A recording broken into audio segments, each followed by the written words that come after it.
Welcome to Direct Mobiles TV and a photography and slow motion special of 3 of the best handsets on the market at the moment.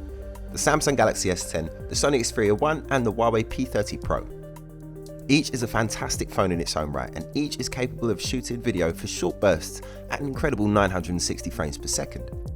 Typically the video you're watching is shot at 25 or 30 frames per second and as a result returns smooth video at normal speeds. The more frames per second you shoot with, the more you can slow down the video when played back at 30 frames per second, where your eyes can perceive the smooth motion. 960 frames per second represents a 32 times slowdown and the results are really breathtaking. However, there are 2 different ways of achieving high frame rate video. One is hardware based. The Sony Xperia 1 and the Galaxy S10 are both equipped with memory on the sensor. This is there specifically to buffer the frames and allow rapid video capture. The other method for capturing super slow motion content is software based. The system will analyze and compare 2 separate frames. It is then able to approximate the motion that would be between those 2 frames and then distort the images to fill the gap. This is called frame interpolation, and although there is no official word from manufacturers who use this method of slow motion in their handsets, it is quite safe to say that handsets that are not equipped with the extra memory chips on the sensors yet are still capable of shooting at 960 frames per second, such as the P30 Pro, well, they're using interpolation. Whichever method is employed, the results are spectacular, and there is actually benefits to using frame interpolation to achieve slow motion. Being software based, light gathering is not a problem. Shooting with such a fast shutter speed means that very little light actually gets through to the sensor. And as a result, both the Sony and the Samsung will give you very grainy images if you try to use the slow motion in low light. This isn't really a problem for the P30 Pro. You can get fairly good super slow motion shots in poor light, and that's because it's shooting at a much lower frame rate. But of course there are also benefits to using the Sony and the Samsung method. Frame interpolation is essentially guessing what image should be in between any 2 given frames. So in particular situations, it will fail to give you a convincing result. If something unexpected happens in the scene, it will probably not be able to accurately produce the correct frames. And if something is moving very quickly, it can get a bit confused. There's no doubt that P30 Pro is lagging behind the other 2 in this area, although having said that, 99% of P30 Pro users will probably never notice or even care that their super slow motion is basically simulated. But for the rest of us, it comes down to the Samsung Galaxy S10 Plus and the Sony Xperia 1. So what are the differences then? Well, the Samsung and the Huawei for that matter both have systems to automatically capture the shot that you want. The actual recording times for these systems is incredibly short, so the auto capture feature is very useful for things like exploding balloons.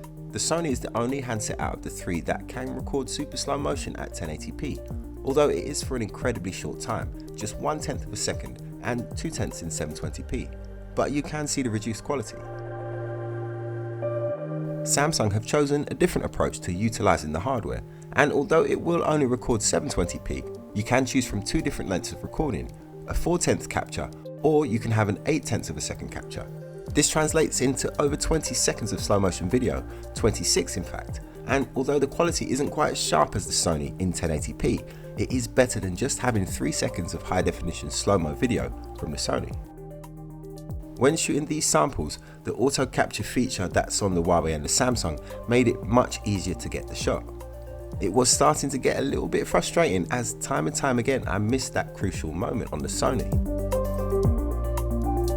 And I do find it a little strange that they haven't included this feature as it is in almost every other phone that has a super slow motion function. Instead, the Sony has a continuous recording function, which allows you to grab a super slow motion shot anytime by tapping the shutter while still recording at normal speed. It's a different approach, but the result is a longer video with the slow-mo shots included. As well as the super slow-mo, of course, all of these phones are capable of shooting, well, regular slow-mo footage. Both the P30 Pro and the S10 can shoot that 240 frames per second in 1080p. The Sony, however, will only shoot at 120 frames per second. There is no option to go higher, which is a little unexpected considering how well spec'd this camera is. This represents a 4 times slowdown, and it's an 8 times slowdown for the other 2. Overall, we think that the Samsung Galaxy S10 is the clear winner. The much longer recording times and the auto capture feature make it very easy to get great super slow motion footage. The The Sony has the best looking images, but its implementation makes it quite tricky to capture exactly what you want. Plus, the Samsung system seems to be evolving.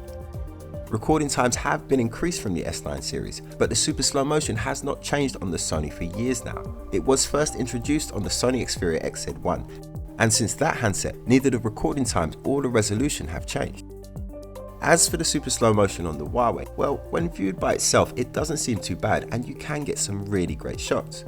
But when you put it side by side with a system that is genuinely shooting video at 960 frames per second, well, it puts on a poor show. But as I mentioned before, most people don't care, and me for one at least would rather have a super slow motion function that is simulated than not have one at all. Thank you for watching, and I hope that you enjoyed this video. If you did, then please hit the like button and subscribe for more. We have over 24 years of award-winning customer service. Find your next phone at Direct Mobiles.